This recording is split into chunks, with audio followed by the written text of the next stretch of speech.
What if I told you there is a secret buried for millennia that holds the key to why an all-powerful, all-knowing God would feel profound sorrow for his own creation? And what if I told you the answer isn't found in some ancient scroll or vaulted library, but in the final, desperate moments of a human heart pushed to its absolute limit? My story doesn't begin in a prestigious university lecture hall, though that's where I was spending my life. No, my story truly begins next to a sterile white hospital bed under the cold hum of fluorescent lights, holding the rapidly cooling hand of my little sister, Lily. And it starts with a verse from Scripture, Genesis 6:6, that is perhaps one of the most terrifying and confusing ever written. A short line holding the weight of a shattered cosmos. The Lord regretted that he had made man on the earth, and it grieved him to his heart. Regret. A perfect creator filled with regret. What does that even mean? The journey to answer that question nearly destroyed me. But in the end, it saved my soul in a way I never could have possibly imagined. And I promise you, by the time we reach the end of this story, the way you look at pain, the way you look at love, and the way you look at the divine presence in the darkest moments of your life will never be the same. Same again. Before we dive into this mystery together, let's do something small. Let me know where you're listening from and what time it is in your corner of the world. Drop it in the comments below. I want to picture our community, spread across all the time zones, all of us coming together in this moment to uncover a truth, with the power to change everything. It all began in the autumn, when the leaves outside Lily's hospital window were turning the color of decay. For me, a doctoral candidate in theology, the world was a place of order, of texts, of logical debate. I was a firm believer that every question had an answer, if you just dug deep enough, if you were just smart enough to connect the dots. But Lily's illness defied every dot, every line of logic. A rare, degenerative neurological condition with no explanation, no cure. It was slowly, methodically dimming the light in her eyes, stealing her laughter, then her movement. It was turning my vibrant, life-loving sister into a silent effigy, a quiet, breathing stillness. And in that stillness, the questions inside of me began to scream. How could a loving God, the very subject of my life's work, permit such a senseless, grinding erosion of a beautiful soul? This was no longer an abstract theological problem. This was the smell of antiseptic in the air. This was the steady, metronomic beep of a heart monitor, counting down the seconds of a life. This was the acid burn of helplessness in my own chest every single time I looked at her face. That pain drove me to Genesis 6:6. He regretted, and it grieved him to his heart. I read the line over and over, the words blurring on the page. It stopped being an exegetical exercise.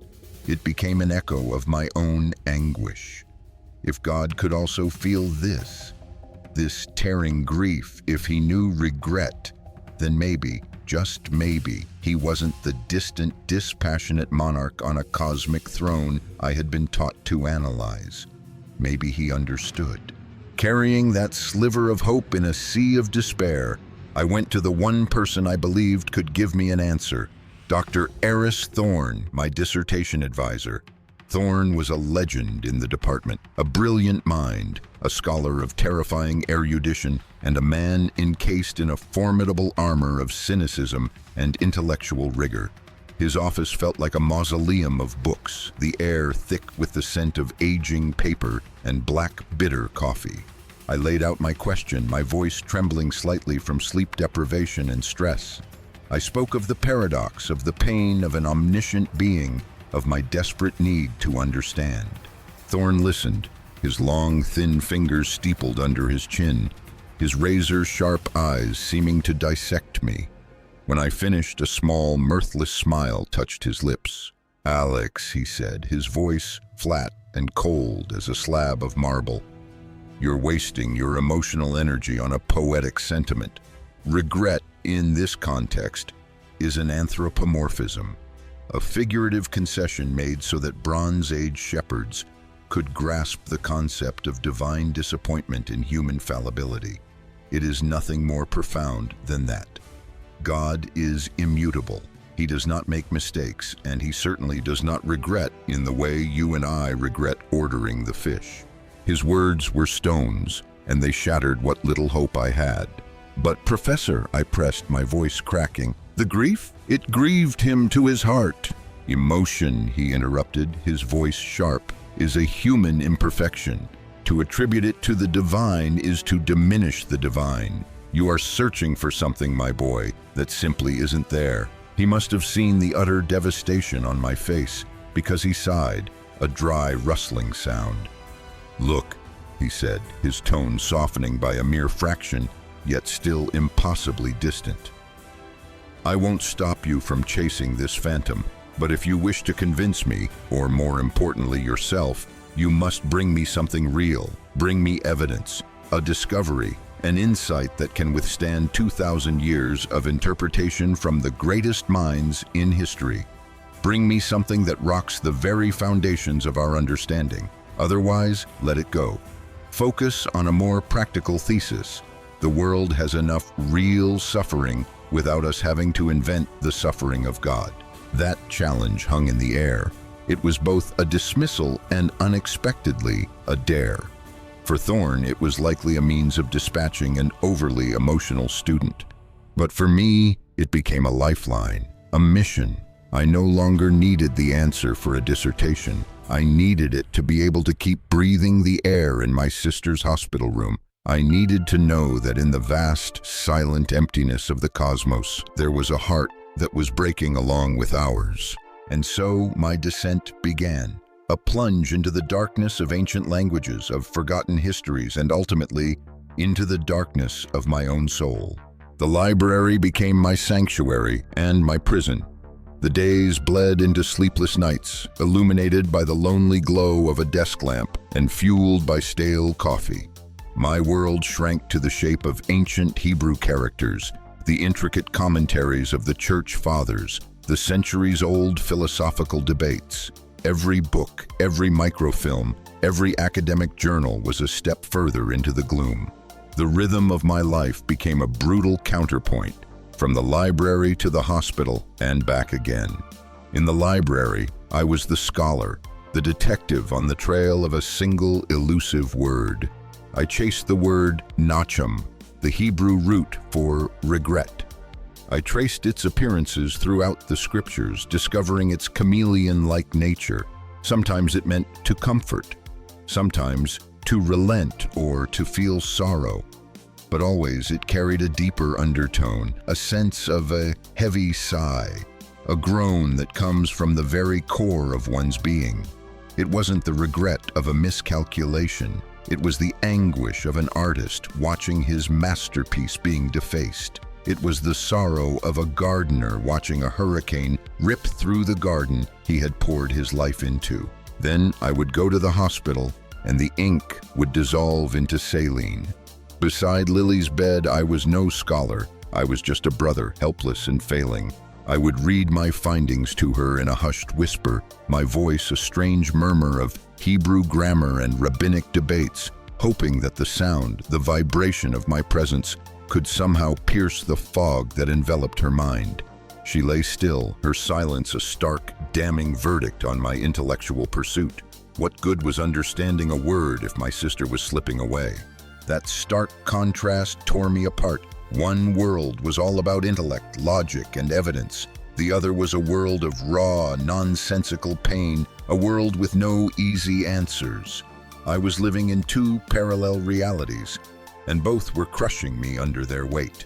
The deeper I dug, the more I realized Dr. Thorne had been right about one thing. For millennia, the greatest theological minds had wrestled with this very verse. Augustine of Hippo, John Chrysostom, Maimonides, they all tried to reconcile the image of a perfect, unchanging God with this portrait of a wounded, emotional deity. Most landed on the same conclusion. It was metaphorical language, a divine accommodation for human understanding. Yet something deep inside me refused to accept that. It felt too neat, too clean, It didn't account for the sheer, raw power of that phrase, and it grieved him to his heart. It was during one of these late-night sessions, my eyes burning from staring at a screen, that I stumbled upon it. A footnote. A tiny, almost insignificant reference in an obscure academic paper. It mentioned a secluded monastery in the Syrian desert that housed a collection of manuscripts from a little-known ascetic community of the 4th century. These monks, the paper noted, practiced a form of deep, silent contemplation and had what was described as a pathocentric approach to scripture, an interpretation centered on feeling and shared suffering. A flicker of something, not quite hope, but curiosity, ignited in the darkness. Could the answer lie not in the mainstream of theological thought, but on its forgotten fringes? Through an old professor in the history department, I managed to obtain digitized images of one of the manuscripts. It was a chaotic collection of personal reflections, a journal from an anonymous monk. Most of it was in a common form of Greek, but scrawled in the margins almost as an afterthought were notes in a different script. It was an archaic dialect of Aramaic, a language nearly lost to time, and worse, it was intermingled with symbols, tiny, icon-like drawings I had never seen before. I had hit a wall of language and symbols that had stood for 1,700 years. I ran every digital translation tool, consulted every comparative dictionary. Nothing. It felt like standing before a locked door, convinced you could hear the secret to the universe being whispered just on the other side.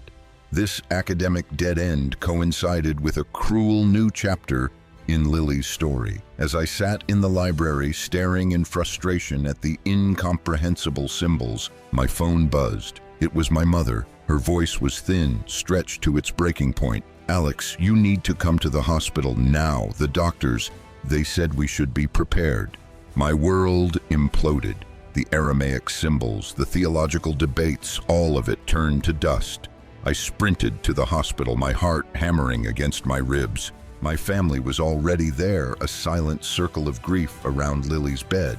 The doctor explained gently but firmly that her brain activity had diminished to a level that was barely sustainable. They had done everything they could. It was now a matter of time. All hope was extinguished. The wall in front of me was no longer a wall of ancient language. It was the final, unbreachable wall of mortality itself. That night, I didn't go back to the library. I sat in the sterile hallway of the hospital, my mind a complete blank, feeling like a failure in every conceivable way, as a scholar and, more importantly, as a brother. And there, in that abyss of utter despair, a memory surfaced. A faint, almost imperceptible fragment from a lecture Dr. Thorne had given years ago. It wasn't on theology, but on historical methodology. He had spoken of the scribe's fingerprint, the way personal quirks and unconscious habits in a manuscript can reveal more than the text itself. He'd used a specific example, a medieval copyist who would draw a tiny, almost invisible bird in the margin next to passages he found particularly beautiful or moving. A tiny bird. A jolt like an electric shock shot through my exhaustion. I bolted from the hospital, racing back to the library in the dead of night. I pulled up the digital images of the manuscript. This time, I didn't look at the words. I looked at the symbols. And I saw it, repeated over and over, next to the most cryptic and emotional notes. A small, faded symbol. It wasn't just a drop of water, it was a teardrop. That was the key. The symbols weren't a language. They were an emotional legend, a map of the heart. This monk wasn't just writing, he was charting his own grief. With the help of the stunned history professor, we began to unlock the text. It turned out the monk had been a physician. His journal was a record of the brutal plague that had swept through his city, taking his wife and 2 young sons from him. These notes were his chronicle of that personal apocalypse. And this is what he wrote next to the passages on suffering, next to Genesis 6:6. His Aramaic was raw, unadorned. Nacham, it is not the regret of a king on his throne. It is the cry of a father running towards his dying child. It is not a change of mind. It is a change of position. It is to abandon the fortress of safety and plunge into the abyss of pain with the one you love. Nacham is not a passive feeling. It is a protective action. It is the desperate, all-consuming desire to throw your arms around what is broken, to catch the shards of a shattering soul, even knowing you will be cut and bloodied by them yourself. I read those words and I felt the ground shift beneath my feet. This was it. This wasn't a definition. This was a testimony from a man who had walked through hell and found something on the other side. I had my evidence. I had found something that could, just maybe, shake the foundations. I felt like I had found a holy grail. I stormed into Dr. Thorne's office the next morning, my heart pounding with a mixture of righteous excitement and profound sleep deprivation. I didn't knock. I strode in and laid the printouts of my analysis on his desk like a triumphant warrior. "Professor, I found it," I said, my voice breathless. Thorne looked up from his book, his expression one of pure annoyance at the interruption. But seeing the manic intensity on my face, he leaned back, folded his arms, and gestured for me to proceed. I poured it all out. The story of the monk physician, the plague, the teardrop symbols, the raw, gut-wrenching definition of Nacham.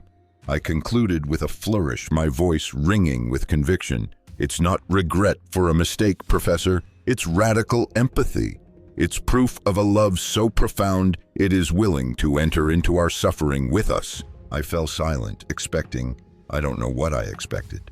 Acknowledgement, praise, at the very least, a spirited academic debate.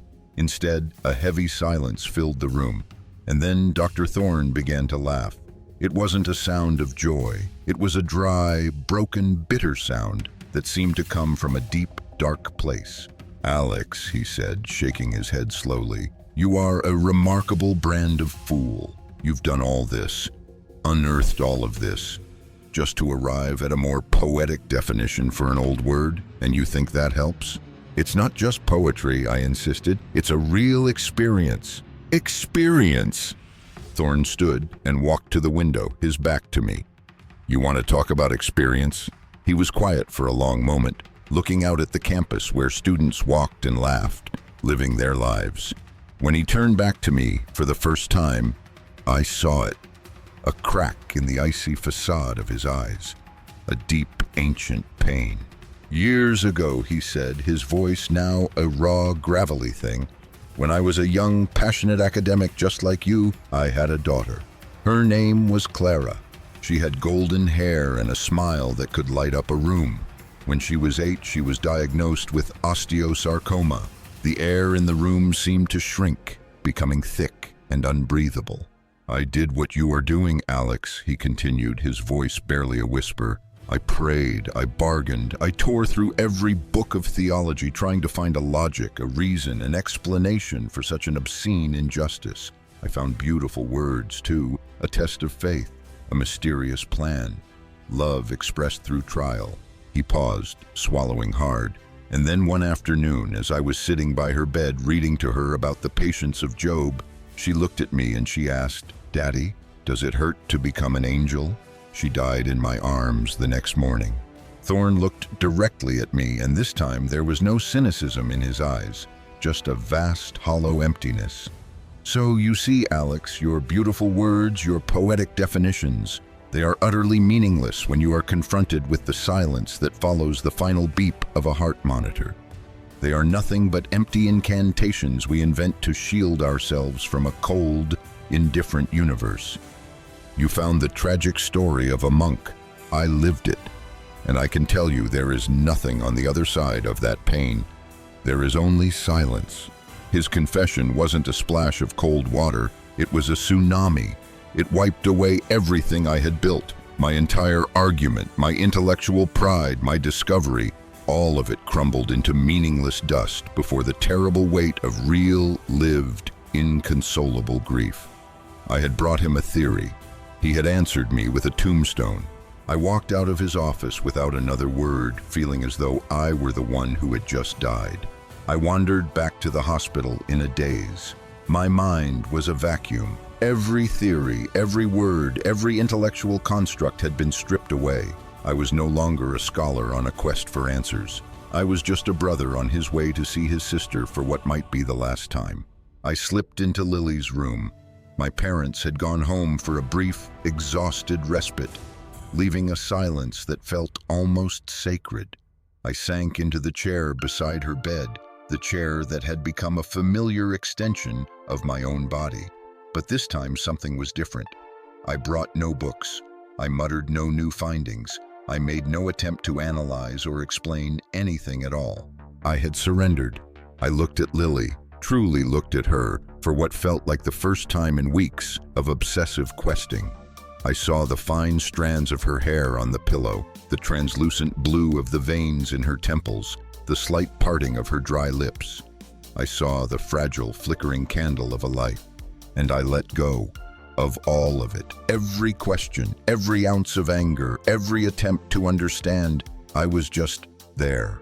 Gently, I took her small, cool hand in mine, not to check for a response, just to hold it. I leaned over, pressed my cheek against her hand, and for the first time, I allowed myself to simply feel it all. Her pain, her fear, her loneliness in that silent world. I stopped trying to pull her out of the darkness. I stepped into it with her. I didn't pray for a miracle. I didn't bargain or plead. I just whispered, my voice thick with unshed tears. I'm here, Lily. I'm so sorry. I'm sorry I was looking for an answer so far away when you were right here. I'm here, and I'm not going anywhere. I began to breathe, slowly, deeply. I tried to match my rhythm to the shallow, faint rhythm of her own breathing, represented by the fragile green line on the monitor. Inhale, exhale, in, out. In that moment, it wasn't me and my sister. It was just us. A shared breath, a shared presence in the pain. And then it happened. Not a blinding light, not an angelic choir, something much smaller and infinitely bigger. Lily's hand, the hand that had been limp and unresponsive for months, gave the faintest of squeezes against my finger. It was almost imperceptible, a ghost of a touch. But it was there. I held my breath. And then, from the corner of her closed eye, a single tear escaped, catching the hospital light as it traced a slow, glistening path down her temple and disappeared into her pillow. It was the first response, the first sign of her in what felt like an eternity. My entire world broke open. I laid my head down on the bed next to her, and I wept. Not tears of despair, but tears of a recognition so profound it was physically painful. I finally understood. Nacham. It wasn't a word to be defined in a book. It wasn't a theory to be debated in a lecture hall. It was an act to be lived. It was presence. It was the cry of a father running towards his child. It was the faint squeeze of a sister's hand. It was the willingness to sit in the darkness with the one you love, without answers, without solutions, with nothing but a heart that is breaking in unison. That was God's regret, not remorse, a broken heart, broken open by love. The next morning, I went to see Dr. Thorne again. I carried no papers, no evidence. I walked into his office, my heart strangely calm. He looked up, braced, perhaps, for another argument. I sat in the chair where I had sat yesterday, brimming with arrogant confidence. Professor, I said quietly, you were right. The words, in the end, they don't matter. I saw a flicker of surprise in his eyes. I didn't try to convince him of my theory. I just told him what had happened, about my surrender, about the squeeze of the hand, about Lily's tear. I told the story simply, without embellishment, without analysis. When I was done, I looked him in the eye, at the man behind the wall of pain. I'm so sorry about Clara, I said softly. I can't imagine that pain, and I'm sorry for your loss. A silence settled over the room, but it was a different silence from the day before. It wasn't heavy and confrontational. It was soft, and it held the space for what was unsaid. Dr. Thorne stared at me for a long time. The ice around his heart seemed to crack just a little. He said nothing. But he did something I will never forget. He stood up, walked around his desk, and placed a hand on my shoulder. The touch was both awkward and profoundly sincere. In that moment, there was no professor and student. There were just two men, two hearts scarred by grief that would never fully heal, finding a quiet, unspoken solace in a shared space of pain. We were, for a brief, fragile moment, living Nacham together, right there in his dusty, book-lined office. And that really is my story. I never finished that dissertation. I switched topics to something far simpler, because I realized the answer I was looking for was never going to be found between the pages of a book. It's found in a held hand, in a shared tear, in the presence of love, in the ruins of our suffering. Lily's condition didn't magically reverse itself. Our road ahead is still long and uncertain, but something did change, irrevocably. The atmosphere in my family. We stopped frantically searching for an external miracle, because we learned how to become the miracle for each other. We learned to live Nacham every day. My father learned to tell terrible jokes just to try and coax a smile from my mother. My mother learned to sing the lullabies Lily used to love, her voice trembling but full of love. And I learned to sit in the quiet, to just be still, to hold her hand, and to share the silence not as an emptiness, but as a sacred space of connection. The story of God's regret, a story that at first seemed to be about his failure and limitation, ended up teaching me about the infinite depth of his love. It is not a love that shields us from every storm. It is a love that will walk right into the eye of the storm with us. It is not a love that looks down from on high with pity. It is a love that kneels in the mud beside us, puts an arm around our trembling shoulders and whispers, "I am here." And perhaps in our exhausted, broken world, that is the message we need to hear most of all. That we are not alone in our pain. That the great heart of the universe is breaking with us and for us. So the final question isn't, why does God allow suffering? The real question is, when we see suffering around us, in our families, in our friends, in our communities, are we willing to move past our own awkwardness, our own helplessness, and simply be with? Right now in your life, is there someone who needs you to sit in the darkness with them? Don't just try to understand Nacham, live Nacham. Thank you for listening to my story. This isn't just a video, it's a piece of my soul, a lesson learned at a profound cost. Here on our channel, we believe that stories like these have the power to heal, to connect, and to remind us of the deepest truths. If this story resonated with you, if it offered you a glimmer of hope or a new perspective, I want to invite you to become part of this community. Hit that subscribe button. When you do, you're not just supporting our work, you're joining a conversation, a continuing journey to find meaning, hope, and love in a complex world. Together, we can keep exploring the stories that have the power to change our lives. Thank you, and remember, live Nacham.